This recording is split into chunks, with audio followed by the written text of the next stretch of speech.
şeyda mühürün hemmiga çaqnab turgan zührege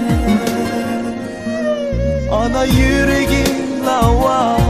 bağrım tuproq turguya senin arzu begindi üner gülgiya anam öktüre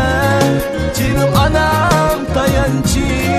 hayvanında üreyrum benim baxit qalğıcı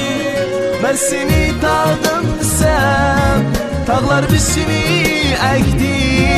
ben seni bağım desem güller mal çekdi anam sen gülxan anam bir bahar güher anam sen bulsan dinç ama quyosh güler